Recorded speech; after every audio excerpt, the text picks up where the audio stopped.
Hi guys, it's Matt, it's Oathwire, and welcome back. And today I have got a new special guest, and that special guest is Justin Doyle, all the way from west coast of Canada. How are you, Justin? I'm doing good. Thanks for having me on. You are welcome, sir. Thank you for coming on. Whereabouts in Canada are you exactly? Well, I could say right now, I could tell you that I'm in Langley, BC, but no one would know what I was talking about. I think I'm just going to say I'm from Vancouver, BC, because it's only an hour away, and I'm pretty sure everyone knows where Vancouver, BC is. I So, am, yeah. Oh, cool. So, yeah. yeah. So thank you again. It's super late for you, which is and super early for me, which is usually the other way around. I'm usually up at midnight doing it for these guys. So we are going to just get on straight into it, and we are going to cover what's new. So have you seen any of the news that's out there? So what's new for you, and what's new for me? So first news is the Orcs and the Goblins, unfortunately, seem to have been delayed by a month or so. I expect lots of sort of people were hoping to see those in a week or so. I understand there's some in the world that we're living in right now. There's supply chain issues. Yeah, Nick put out a shout out to say that they've been delayed. So sad times, but I think we were talking earlier, Justin. We're not in a basement being shelled, so maybe a bit of perspective there. I'm not going to sit here and lie. I want to see some orcs. I'm Yeah, really yeah. excited for some orcs. I want to see them. I want to buy them, right? I want them in my armies, and I want them slaughtering my enemies. But I can, you know what? If it's been a year, I could wait another 2 months. I could wait another 2 months before I get them in my hands. Absolutely, and they do look very pretty. So I'm gonna have to take your word for that because we're on a podcast. I can't see them, but I haven't got them. I haven't got them. So oh yeah.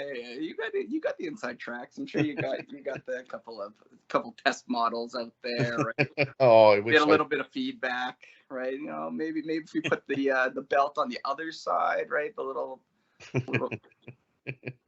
I wish I did. I really do. Yeah, that would be awesome. This is the reputation you have, is that Yeah. you're essentially, you are, if it goes on the pecking order, it goes Nick and then Matt Biggs. This is kind of the reputation you've kind of gotten yourself. Absolutely, Nick. If you hear that, that's expected by the crowd. Yeah, now expected by me. Yeah, all the way out from Langley, BC, we think that Matt Biggs is number 2 in command. Yes. Oh dear, that would be lovely. But just work on your CV, get it all polished up. I know I'm supply chain. I'm waiting for. I've told him I am working supply chain, so I can help him out. But I think he's got it covered. I'm single and free to move to Nottingham. Fair enough, right? Someone's got to make his coffee. Or exactly. Tea. Sorry, you guys drink tea over there? No. Oh, yeah, tea, coffee, mostly coffee. Me, so yeah. But if you haven't seen, and you need that hole filled with your goblins and the like, they are releasing a lot of metal Crusader miniatures. I don't know if you've seen those yet, Justin. No. They look really nice. I have to say. So they're designed by Mark Sims, and they've got some really nice looking. Yeah, they're really nice looking goblins. They're not that class. They're the more Lord of the Ring style looking guys. They've got some other bits and pieces as well that look really good in that range. So if you haven't had a look at them, go and have a look at them. Googling them right now. They're fantastic, actually. They're very lovely. Very Lord of the Rings. That was very apt. Yes. Like, almost jumping off the page, I would call them. Yeah, and they've got some ogres. I think they released some ogres and some other bits and pieces. out there. So definitely, and some dwarves, humans, and bits and pieces. Really nice range, actually. It was not something I was aware of until I saw the new releases, actually. So it's pretty cool. And the other thing they're going to be doing, which is coming soon, is they got the Range of the Shadow Deep cultist heads. I don't know if you've seen them. And they're going to be able to be fit onto the plastic cultist kits. So if they're going to fit on the cultist kits, they are going to fit onto pretty much everything else that Northstar does. So you've got some just some nice little metal heads that are going to look pretty sweet so you can change all sorts up on those. You know, it's kind of the fun of the hobby, right? Is that everyone's got that bits box with like thousands of pieces, and you'd never want to lose one. Like one falls out of that bit box, and you're on your hands and knees trying to find this bits, right? So I think every gamer or every hobbyist can understand or relate to like wanting these new pieces to kind of customize and design their own models. Yeah, it's just gonna just things like those little extra little heads and stuff, just because you whole new dynamic to units. And you know, we know Northstar stuff plastics fit pretty together without much fuss, and that's one of the fantastic bits. So you can just make all sorts of extra new stuff.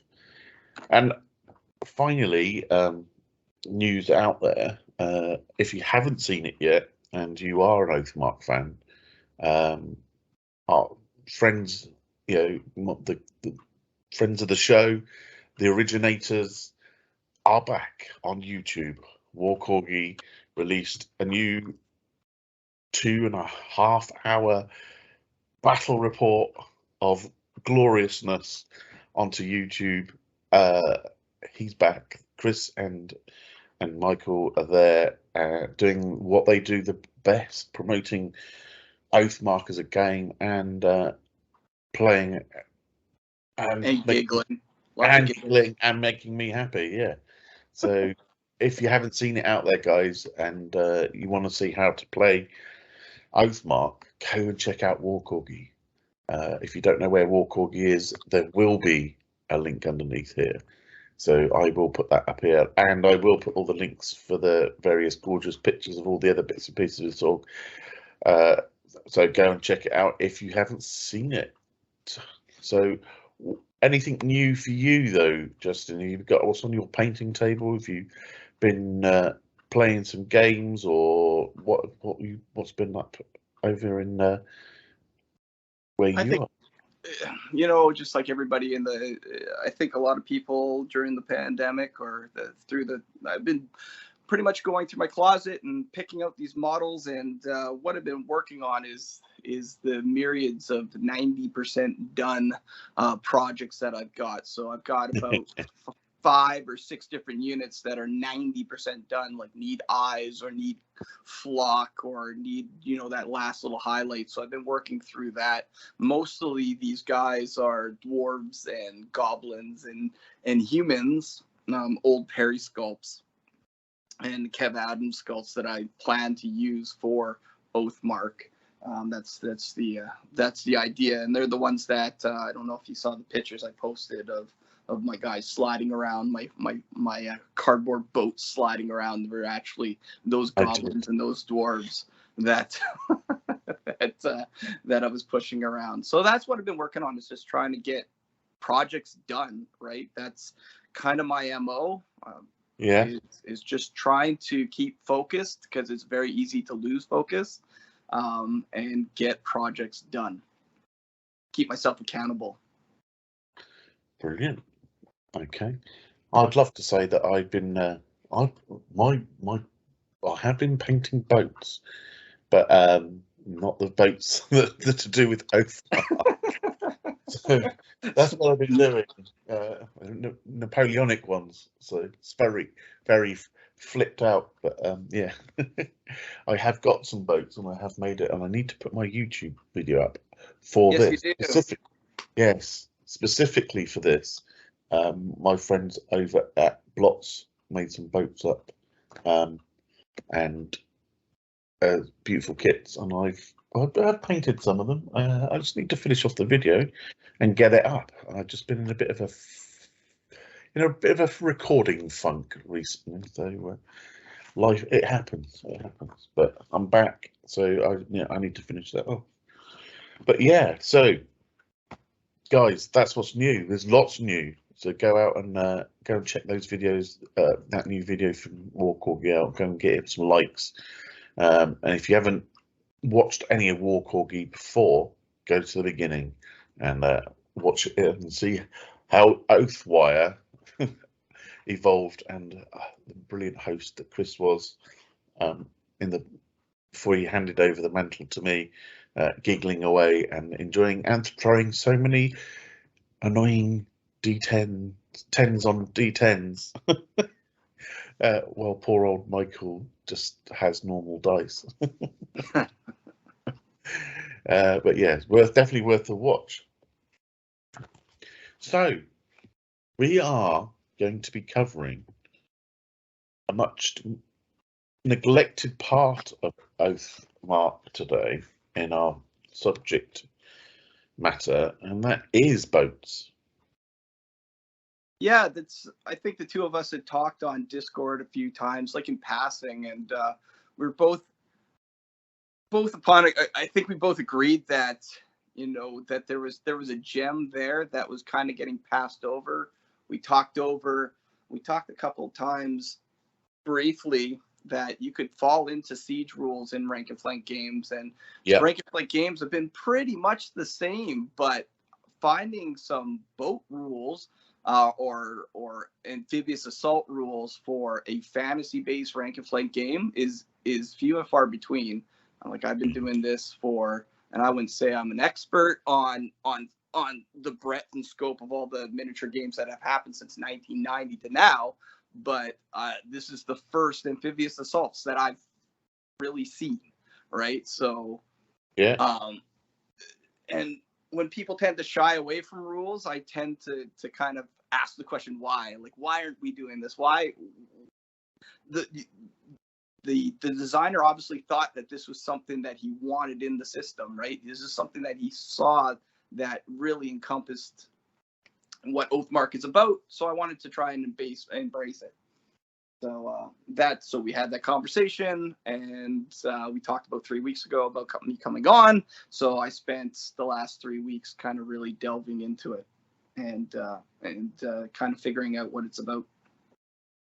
No, absolutely. And you played some games. If you're not on Discord, go over and have a look. You've posted up your games, and you really went into depth. So you are now Oathwire's resident expert on boats. The expert on boats, then. Yes. Heavy is the head that wears the crown, and I want to thank you for calling me an expert. I'm gonna take that on, and I'm gonna let that sink in and inflate my ego. But really, I think, like I said, I played around with it. The first thing I did was I went on YouTube to see if anyone's doing it, right? And there's only one guy I saw doing it. He was doing 15 millimeter Oathmark called the MJ Hobby Corner, and I saw that. And I was kind of watching the games and seeing how he was doing it, and then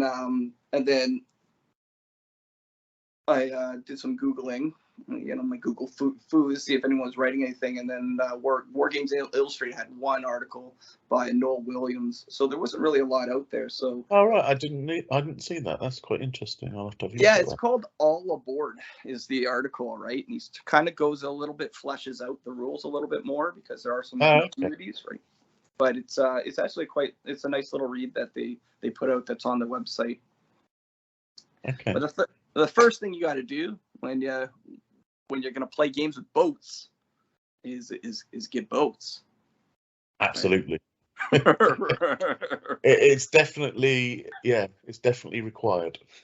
Right. So and I don't have friends that make MDF boats, so I was really struggling with what doing this. And the 13-year-old Justin said, what are you doing? You made movement trays out of the backs of your comic book backings. Why don't you just make boats out of cardboard? So that's actually what I did. Is I ended up just grabbing some brown cardboard stock from my kids' craft corner, and went about making boats. Right. Absolutely. It's riverine boats, so I realized, like, just to get an idea of how the game plays, how it goes about, that really you just had to do it, right? And I'm a perfectionist. I want all my models being painted, but sometimes when you're focused so much on getting projects done, you don't actually get any gaming done. You don't actually get to experience the game. You're always waiting for the next unit to be done. So I just needed to get it done. So I made some boats. And to be honest, if you go out in the world and you're looking for 28mm riverine boats, Blots does do them. They've currently got 3 types. They've got the Orc. Well, I would say it's like kind of a battle bus type affair, which will fit 10 guys in. And then you've got the it's like it's not any of the people that could use, any of the elf or dwarf or whoever could use it. It's like a long riverine boat, which also can fit approximately 10 guys and fit the crew in there as well. And then there is a really nice large barge that they do that you can fit 20 guys in. And then I think Sarissa does some. I may be wrong. No, I am right. Sarissa does. I think they do some like medieval type ships that you could definitely use. But that's about it. I don't know. Maybe I'm wrong. We're forging the path right now. Really, that's why we're because there's nothing to really draw from. So really, what I did is, again, I just made the boats and I jumped in, and I think that's really what I could do right here, is just jump into what I experienced when I played the game. Right. Fortunately, we're still in COVID, and with family commitments, I ended up having to play a solo game, which isn't very uncommon when you go online and see people are doing it all the time. And I like that the game lends itself for that. But I really wanted to see how the game worked. And the first thing I liked about boats, I liked about the system, is like a lot of, and I don't want to use the word complaints, but a lot of people feel that monsters and those large units take away from the rank and flank part of the game. So the great thing about boats is that really the only things that can go on boats are infantry and catapults. They've instantly taken out like the big heavy hitters, like the dragons and that kind of stuff, right? So in a sense, it's more rank and flank than the base game, because it's really down to the ranks. Yes. Right. So I put my 2 units in there, and I set up my velocity. I rolled the dice and I came up with velocity 3, set up the boats. And I love how the game moves, where you activate the unit and the velocity drifts. And when I was playing the game, and the 2 armies were kind of converging on each other, and I had this moment where I activated a unit of goblins, and the velocity of the river had actually pushed it into the flank. All right. And then all of a sudden, it was like this aha moment, because a lot of times when you're playing rank and flanks, we've been playing them for so long that you're always looking for something new, right? Yeah. Something, a new challenge, because the whole point, or the reason that you play rank and flank games, is to outmaneuver your opponent. And here's a good example of a new moment, or a new part of the game, that kind of a new layer to add on, right? Like this drift, or what they call velocity.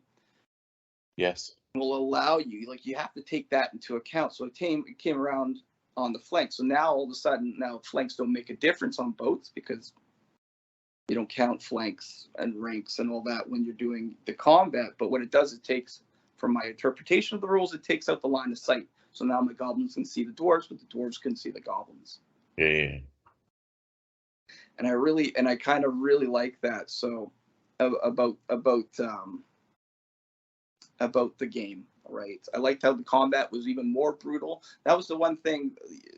Before starting to roll these dice playing this, I'd only played a little bit of Theory Hammer, Theory dice rolling, right? I didn't realize how bloody and brutal this game is. And then on top of that, you add that if you lose combat, you're pushing guys off the side of the boats, they're cascading man overboard, right?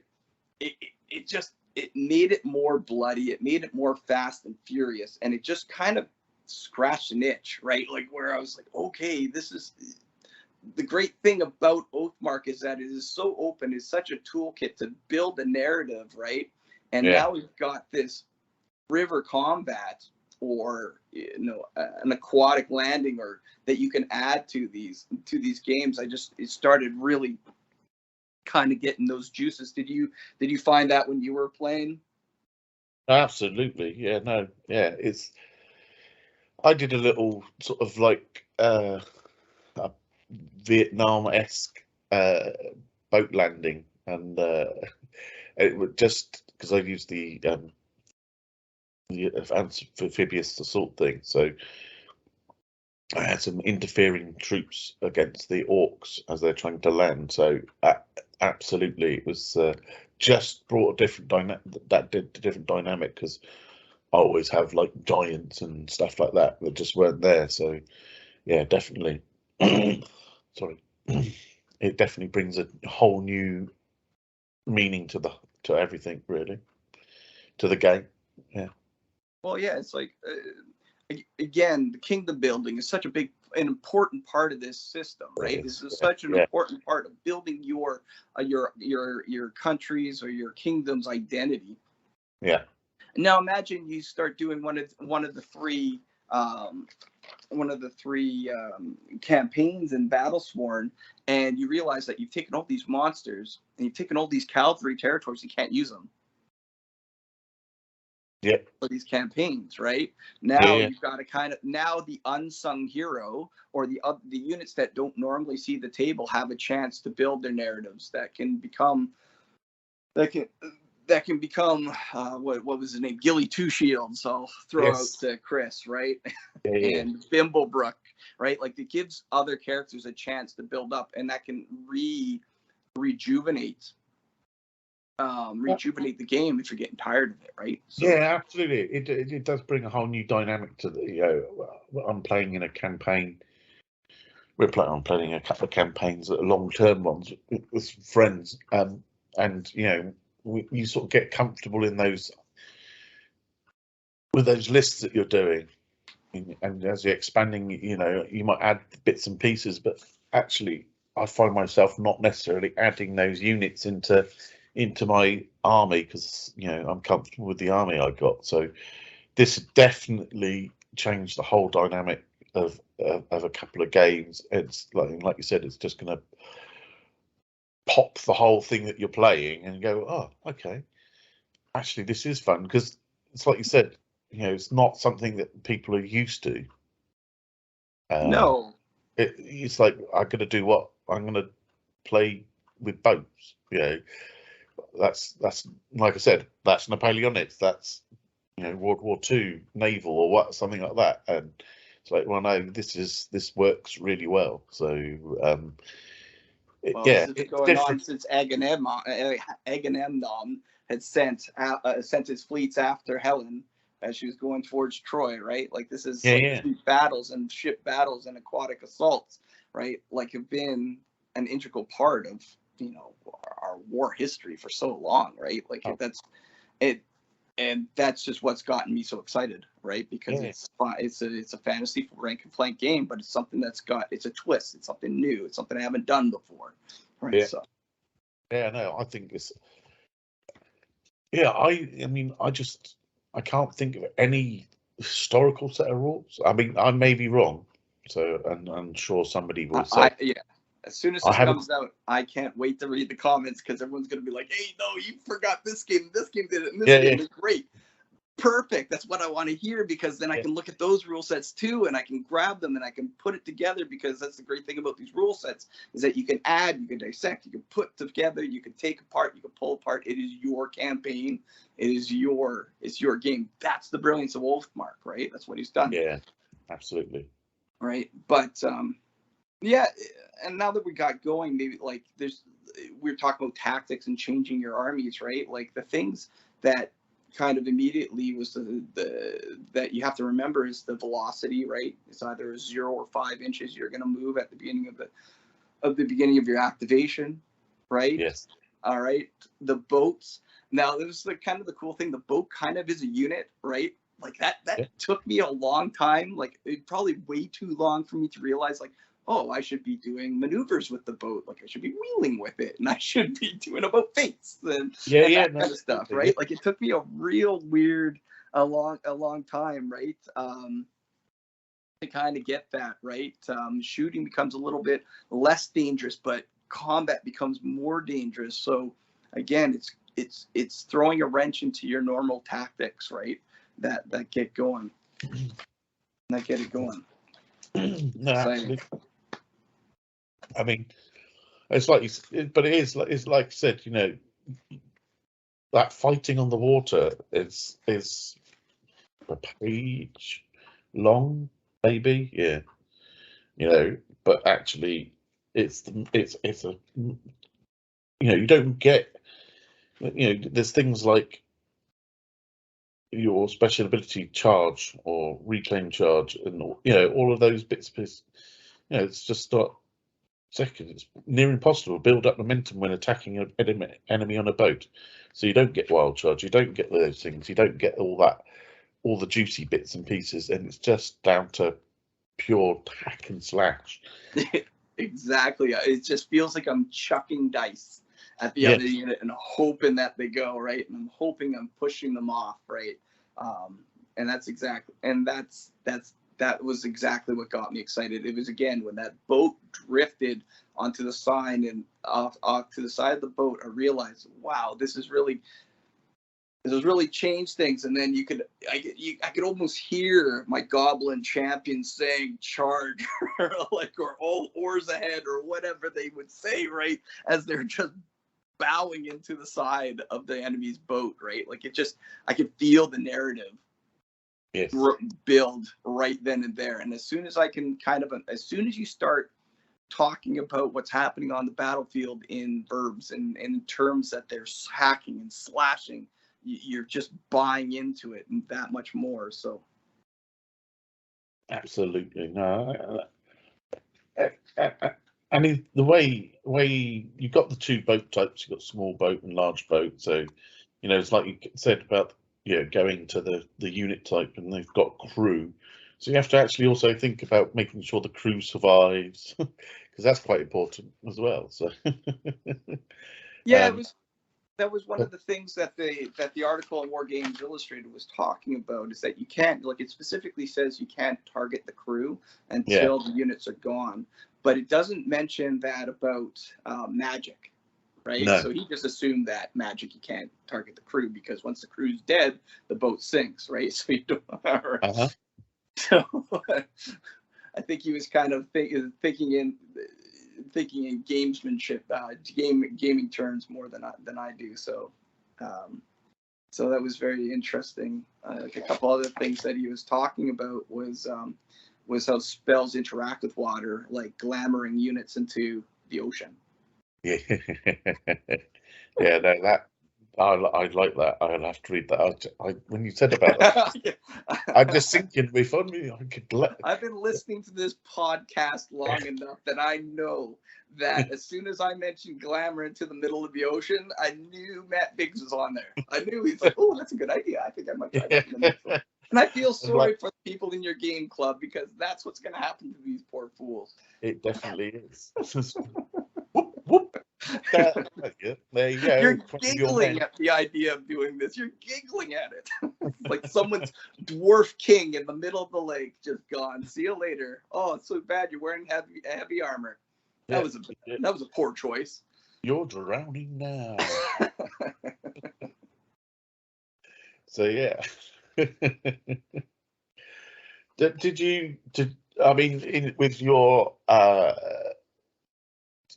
your battles, did you do any embarkation and the disembarking and all that sort of?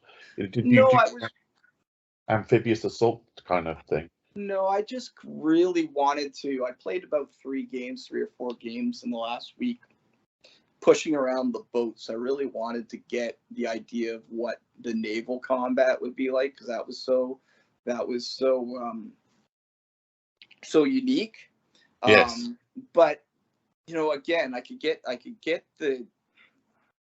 the creative juices were really starting to flow, right? And I could see myself making up one of these military expeditions, very similar, like I mentioned, Troy, right? Where, one army had taken something from another army, and there would be this boat chase where they're trying to chase the boat. The guy gets off the boat, the army gets off the boat, they go offshore. Now you got this chasing army chasing them into their kingdom. And as this, you can see the narrative growing, right? Until at one point, the 2 armies just decide, this is as far as we can go. We got to settle this, and then the winner gets whatever territory or whatever magic item.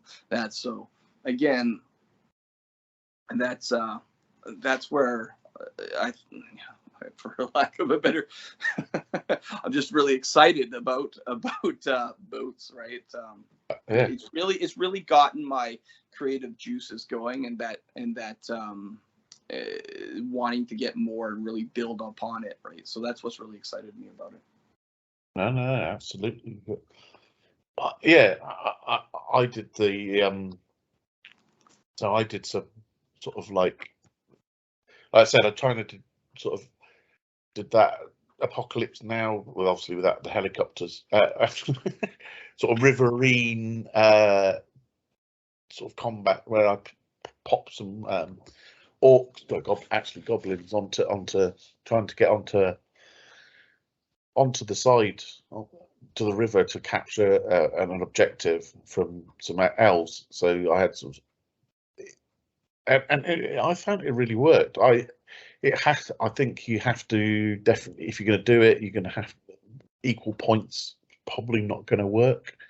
That was my thoughts around it, because if you've got troops waiting for the guys to disembark, it's a difficult one for the attacker to do. But I think if you prepared to do like an attack defense game and take half the points, so you have to rush around and stuff like that, try to get the guys, it works really well. So if you want to do that and do something a bit asymmetric and not equal points, I think it will work well.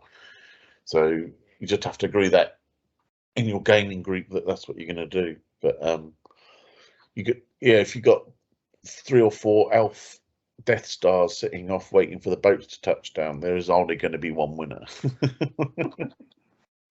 Why is it an elf Death Star? Like, why not a human Death Star, not a dwarf Death Star? Yeah. It's just because I've got elves.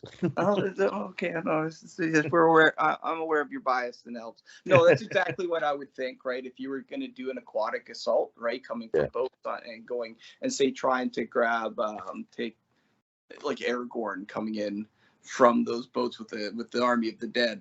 Absolutely. Right. They didn't have a couple of guys. They overwhelmed them with numbers, right? And that's the same idea. It'd almost be kind of a cool idea to have a set turn limit, and you just got never-ending hordes of whatever attacking army it was, right? And really, the elves, in your case, are just trying to hold off until reinforcements can come in, right? So you put a time limit like 8 to 10 turns, and if there's not enough attacking units in the village, right, then the defenders win, and if there's a certain amount of attacking units in the village, the attackers win, right? Like, absolutely. Yeah, that sounds a really good idea, actually. I like that. See, this is what happens when you Yeah. shoot free, right? This is what happens when you try something a little bit different, right? It gets your juice, the creative juices going, right? And it opens up opportunity. Yeah, and that's it. It's like you said, it just brings that new little dynamic to the whole game, and it's and just what you just said there. I'm like, oh yeah, that's because the temptation is I'm going to do another Oathmark day over here in the UK, and I keep on saying, don't worry, I'm not going to put boats in it. And now, if you're coming to the new Oathmark day in July, yeah, I'm maybe thinking that maybe there's one of them with boats in, but we shall see. Why not? Why Exactly. not? It's in the rules, isn't it? It's there. It's in the rules. Yeah. It's got Joseph A. McCullough on the front cover of this book I'm looking at with all these river crafts in it. I think that sounds official to me. Yeah, absolutely. So why not use it? He's done it. He's obviously spent some time to do it. And people have bought this book. You're wasting your money by not playing these games. Absolutely. And do people like wasting their money? I don't think they like wasting them. You might as well play with boats. Yeah, exactly. Go and buy some boats. Go and make some boats. I'm sure there's people out there that's got some amazing skills that could make some beautiful boats. So go and do it. You could do what I do. I've got a metric ton of those stir sticks from Starbucks, and that's my plan. That is my plan, is to make them into boats.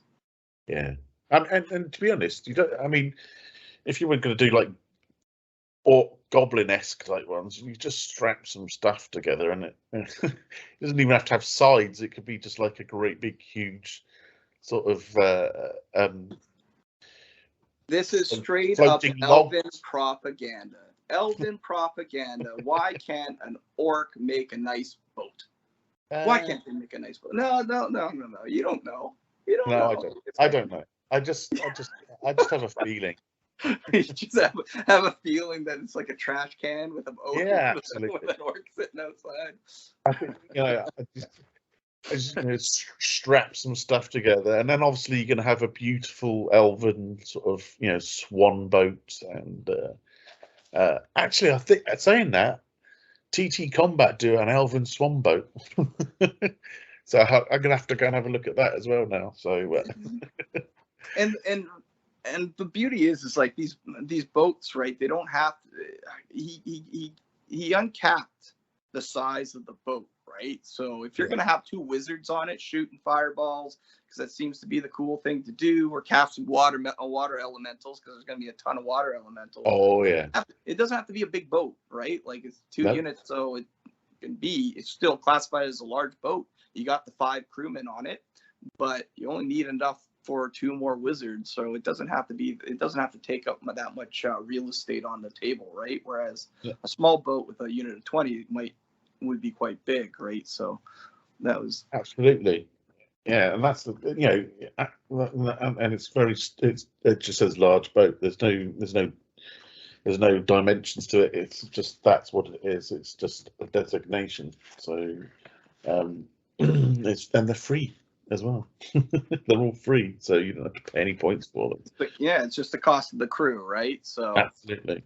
Yeah. Right. If you're gonna power game, you get a Goblin City, right?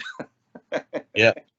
All right. So you can take a really cheap crew and then put your Elven Warriors in there because they're the Death Star unit, and go out and hack and push people into the water. That's exactly it. This is back to the schoolyard. You're pushing people into puddles, right? Yeah. No, that's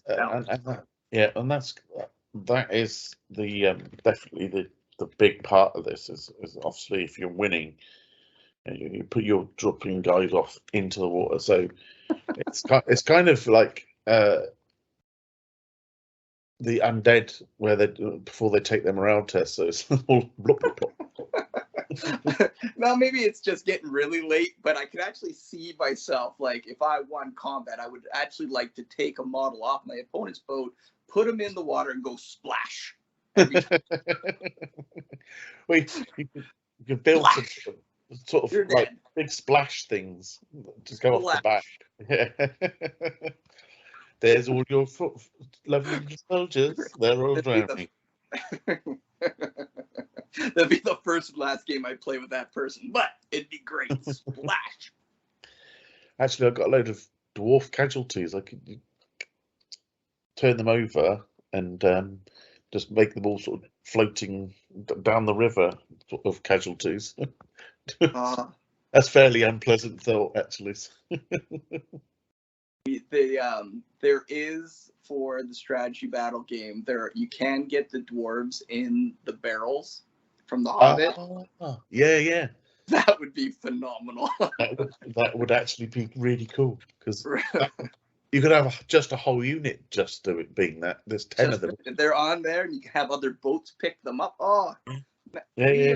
We have talked very little about the structure of the rules, and we've talked so much about the narrative about this. Absolutely, but yeah, that's okay. But I was a power gamer when I was a teen, like most people, right? I was just wanted to math hammer as much as possible, but now it's all about the ambiance and the narrative and the experience, right? Yeah, absolutely.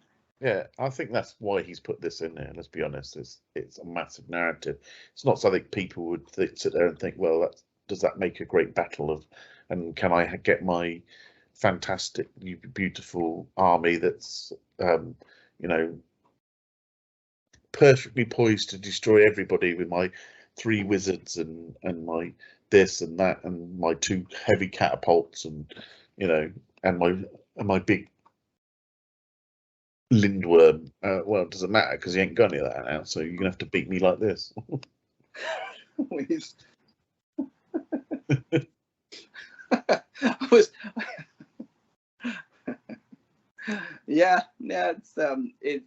like I said, it's very narrative. It's very again, it was just really funny. Like, again, going back to our conversation, I'm really excited about it. I hope that comes across. That I'm really excited about it, and it's really funny. People got this book. So I was watching reviews of the books, and everyone really grasped onto the battle honors. They really thought that was a cool idea, and everyone really liked the idea of the military expeditions, right? But they kind of glossed over the boats, which is kind of all the military expeditions are about boats, right? Yes. So yeah, no, absolutely they are, and that's, and you know what, and they got there's the I haven't I sort of played around with it, but they got your new catastrophic events table in there with lake beasts and all sorts of other bits and pieces, which is really cool. You can imagine just sitting there, all of a sudden a great big beast pops out of the middle of nowhere and smashes your boats to pieces. Yeah, there's just so much excellent little bits and pieces in there, and the event table, the new event table as well. So it's definitely worth looking at. And you're right, it was the reviews. It was skipped over, and I know people were like, oh yeah, It's like, and to be honest, I think I was one of those people at the beginning. It's like, well, why would I play with boats? But I think it definitely is going to add a new dimension to it if you've been playing for a while, and you're used to the way the game plays, and you got comfortable with it, and it just takes you out of your box a bit, doesn't it? Yeah, it does. It takes you out of the box. Like, you could see a little bit of just doing the basic scenarios from the books, right? Going back and forth, doing deep strikes and all that. I think what the military expeditions do, and you hear a lot of them from the other 2 books, right? The military expeditions from them. I think what they do is they just kind of shake it up a bit, right? Like, you can kind of not think about the main campaign for a while. You got 3 to 4 scenarios that you can play through that are a little bit outside of the box that have a reward at the end, right? Like, in this case, the Abandoned Temple gives you an extra spell for your casters. The Island of Flowers allows you to roll 2 dice for destroyed battle honors, and the gold mine gives 1 unit an extra courage.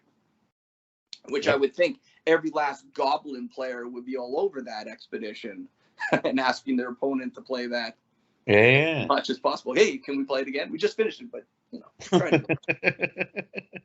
But we should do that again. Which is fine. You know what? And I'm gonna knock on wood right now. Like I said, I played 3 games, and my goblins haven't failed an activation yet, so I've been very fortunate. Oh wow!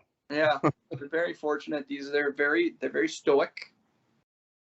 Very disciplined goblins. Well, that's good. And I've had some hot dice. Yeah. Maybe in the realm of Chris, right? Like pretty hot. Right. Absolutely. Might have to go and fly out to St. Louis or Tennessee or wherever those guys are, and play hot dice versus hot dice and see how it goes. Yeah, the St. Louis, because Chris has moved back to St. Louis. He got a new job, and went back home.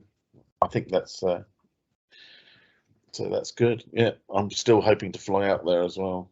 I'm waiting for various planets to align for me to get over. So, but what we need to quickly look at is obviously the spells. So they've got. I know we've looked at the water elemental has been looked at before, but there are 6 other spells that affect basically the boats and the combat in the boats. You've got Calm the Waters and Range the Waters, which is a general spell. So Calm the Waters is actually reduces the river velocity to 0, which is kind of cool. And at the end of each turn, roll a die. On 1 or 2, the river returns to its normal velocity. So obviously, if you don't want that randomness going on because you've got a perfect plan, I don't know if that's a thing in Oathmark, but yeah, it's quite a handy little one to cast. And then you've got Enrage the Waters, which all of a sudden you modify the velocity by 4 inches. So really buggering things up. Yeah, I think these are 2 great spells.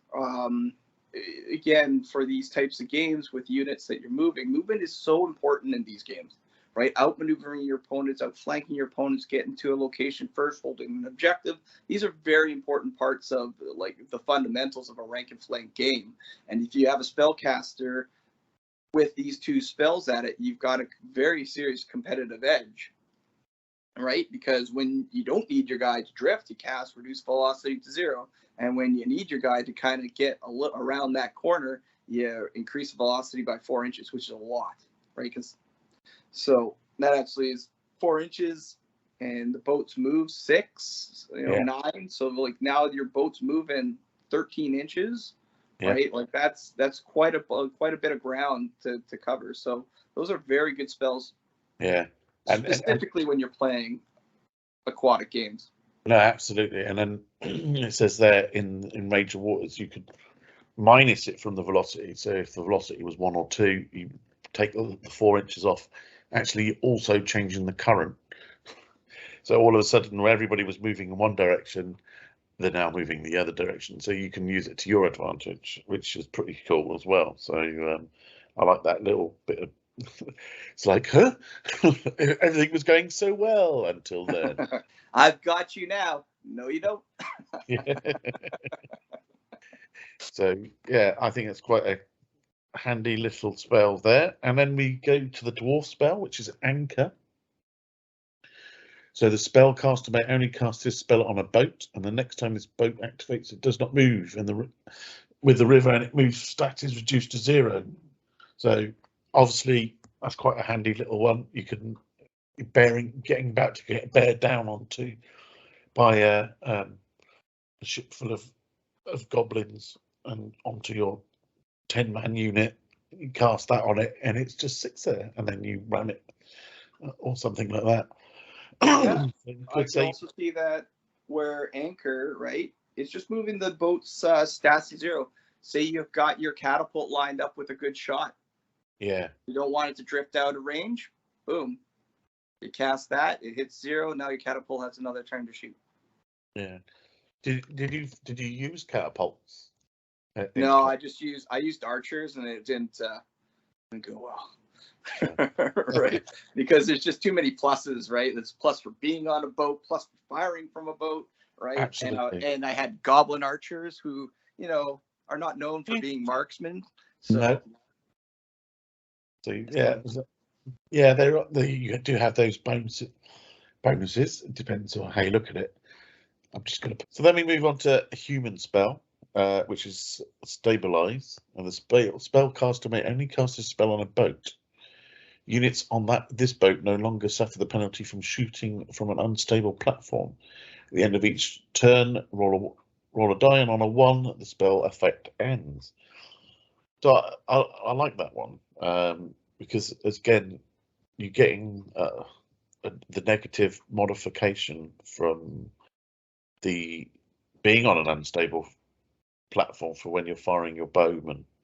So that gives you another little advantage, I think. It's a low caster as well, so. Yeah, that's the one thing I noticed is a lot of these are very low casting, which again, when they're low casting, that means you get it off more often than not, and that means it has a bigger impact on the game, right?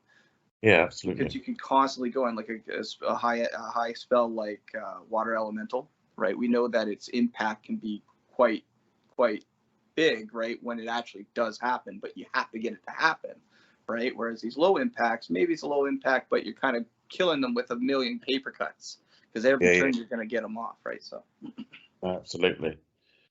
Yeah, and then we go to the Elspeth.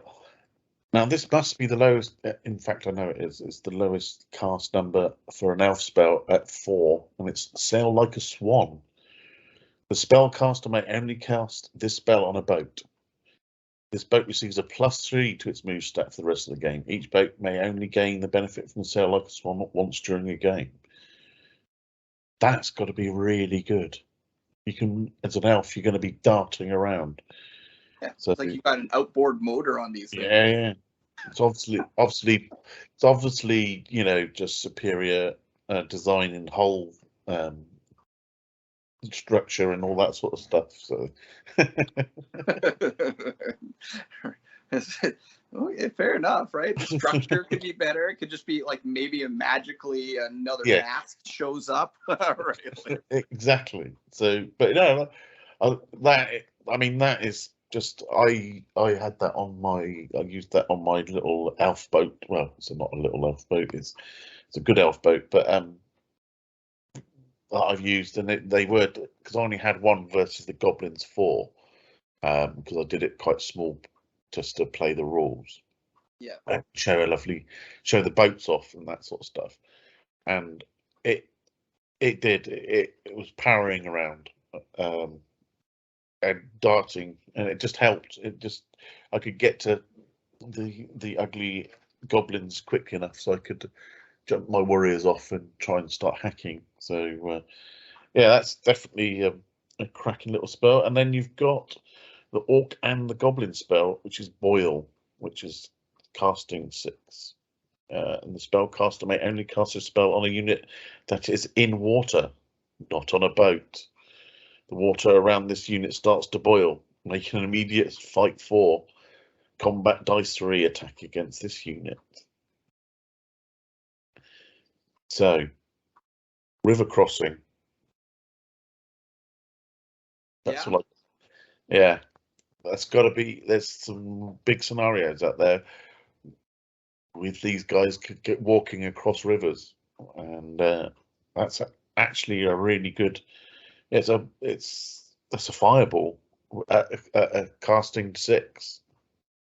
Yeah, the fight 4 3 combat dice is nothing to laugh at. Like that will do some damage, right? In the right scenario at the right time, that'll wreck face. That'll murder somebody.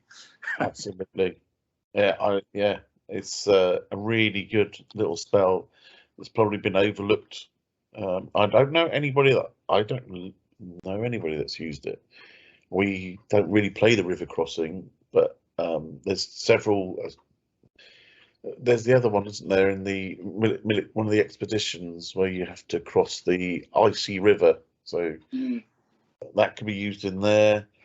So yeah, it's very niche, and that's the nice thing about this game is that you can pick the spells like you pick the spells after armies are picked, right, and deployed, and you can kind of take a look at the battlefield. You've got this one in your back pocket. It's like, okay, you know what? There's a lot of water on here, and they've taken a lot of aquatic monsters on the other side, right? Like, you know, in the right scenario, having this in your back pocket, going, oh yeah, there's oil, right, can surprise people.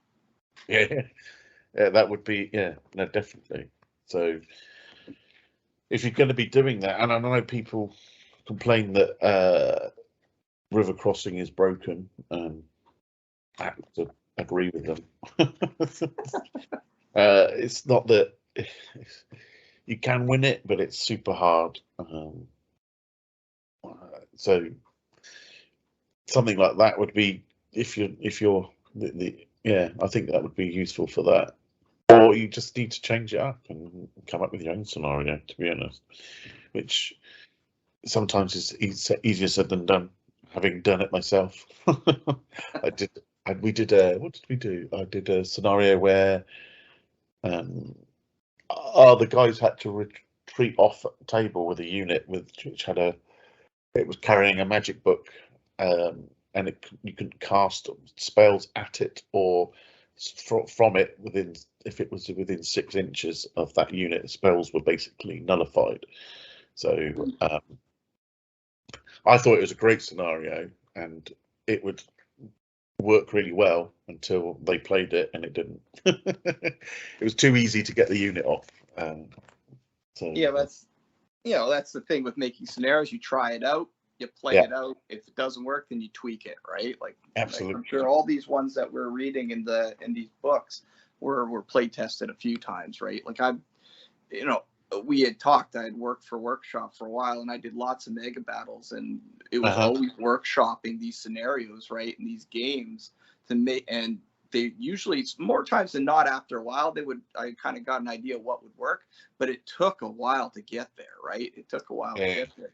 But I think the crucial part is that there's that storytelling that you wanted to tell with this book and getting it off the table, right? That's the hardest part, is coming up with the why they're battling, right? Making it work is just a little bit of trial and error.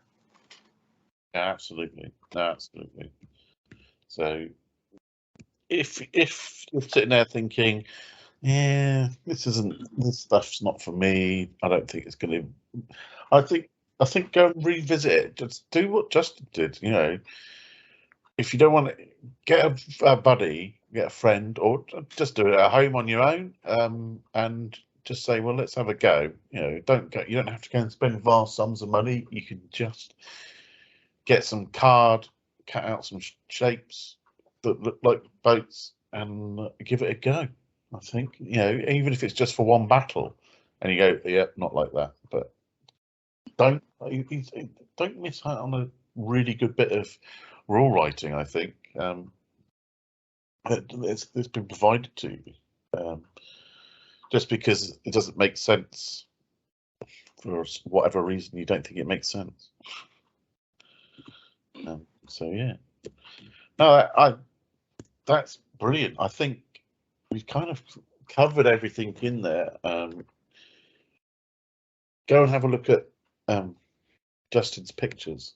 That's definitely what I'd be saying there. Go and have a look what he's done there. I'll put the link in for the pictures down below. But yeah, no, I think we've covered everything we need to do there, Justin. So thank you for that. Yeah, that's brilliant. So we are going to end the show in good old-fashioned honourable way, and how we always do it, with 10 questions. Not the silly question. Can I default for a silly question rather than 10 questions? A silly question. Okay. No. No. Remember what I said to you. You got to say my show. No. We'll still do this. We'll definitely still do this. We're going to give you a silly question. So, you're a halfling mare.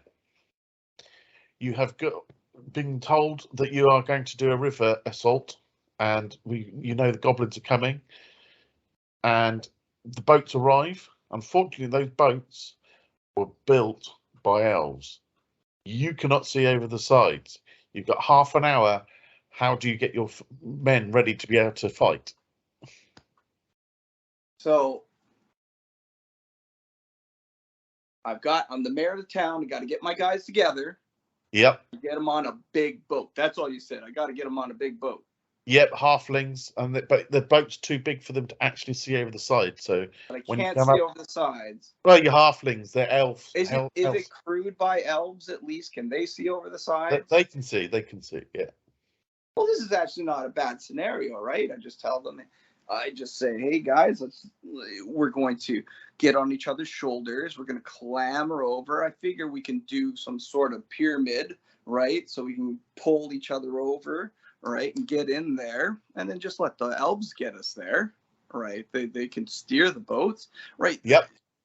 This is how we're going to do it. It's not a very silly answer. I'm sorry to tell you, right? Because this just seems like it seems like a no-brainer, right? Hey guys, then we're just going to get in this boat, and they're like, hey, what's going on, right? It's like I hear there's goblins we're supposed to be fighting. No, we're just getting in these boats, and they're not going to see anything. They're not going to know there's goblins coming, right? Until it's way too late, and the elves start throwing us over, right? Over the sides, and then we're in the mix. But until then, these hobbits are living in bliss because all they're seeing is the side of a boat. And hobbits don't go out boat riding every day, so they're going to get into this boat pretty quickly too, right? Like, boat ride. Well, that sounds like a great idea, right? Like this is like a cart ride on water. This is even better. This is a great idea, Mayor Justin. Let's go in. And how did you know I'm short? That's the other thing that I'm.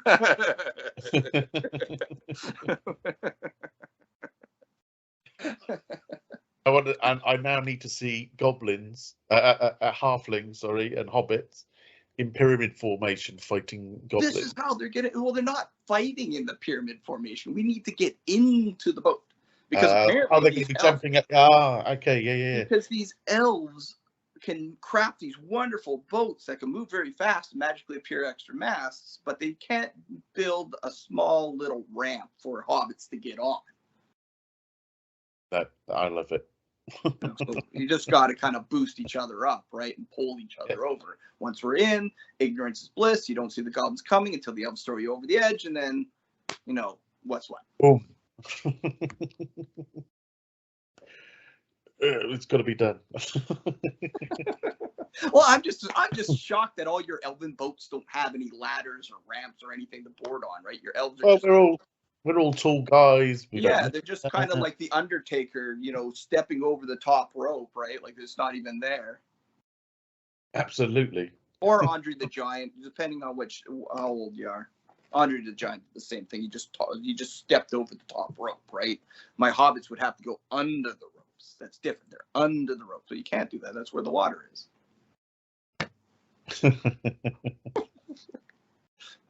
It's 1:15 in the morning. I don't even know. This isn't making sense because I don't think I can make sense. That's it works for me, my friend. Oh dear.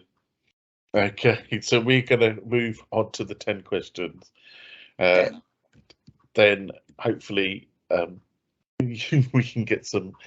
Well, you're gonna have to. You are the expert, so you have to. Oh yes, that's right. You've right. So after I get like 1 or 2 out of 10, the resident expert of boats will be up for grab, people. So you just go out there, play some more games, and you can take the crown from me. Let's do this. I'm ready.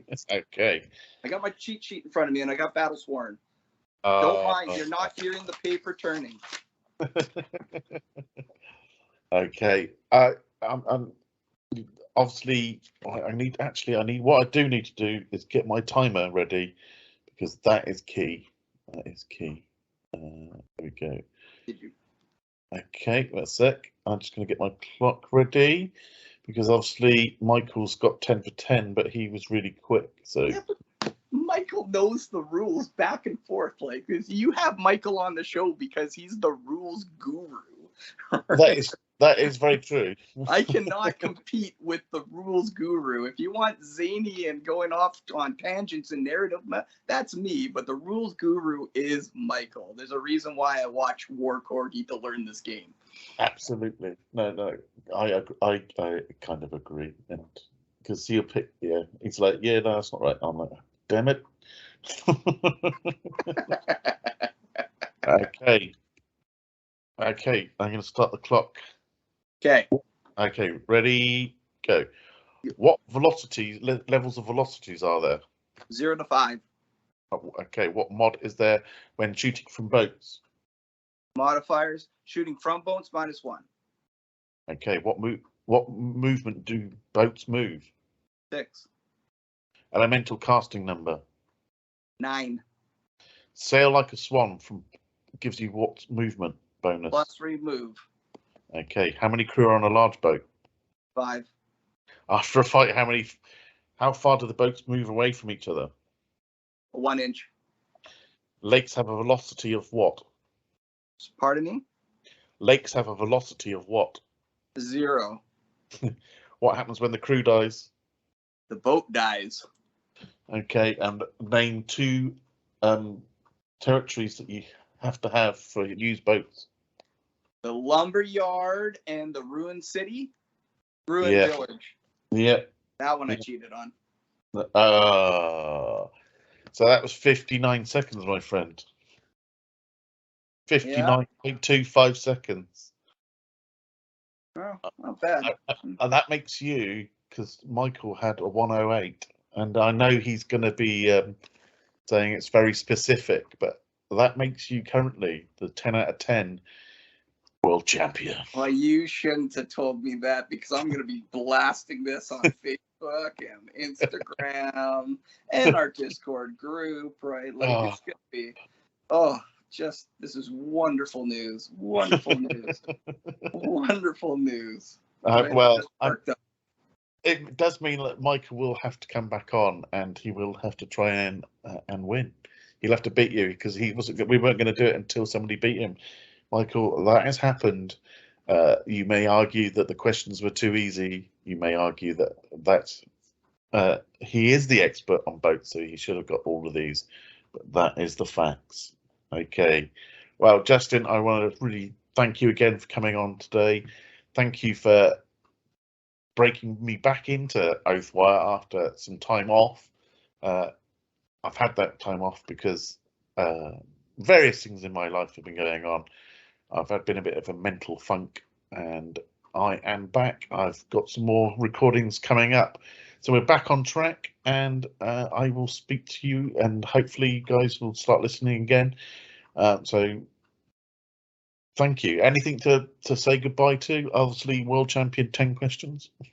Well, I'm not going to sit here and gloat about that, but I actually appreciate being on. Like I said to you before we started this, I listen to this a lot, Oathwire, driving for work, because that's what I do. I'm outside sales, so it's kind of it's nice to actually talk to you, like, and interact with you, because I feel like I know you, Mike, and Chris, because I've heard you guys talk about Oathwire or Oathmark for so long, right? Yeah. So it's actually kind of cool to chat with you. So thank you for letting me come on and pretend I know something about boats. But apparently I do, because I got 10 out of 10 and 50. Exactly. I was just like, wow. I thought the lake one might trip you up, but it didn't. So no, well, like I said, I studied for this. When we talked about quizzes, I told you I was a nerd in university. Well, there we go. And a grade grubber. So excellent. Okay, Justin, thank you very much. I will say good night, good evening, and good morning to wherever you are. Play Oathmark, enjoy yourselves, and I'll see you next week. Bye.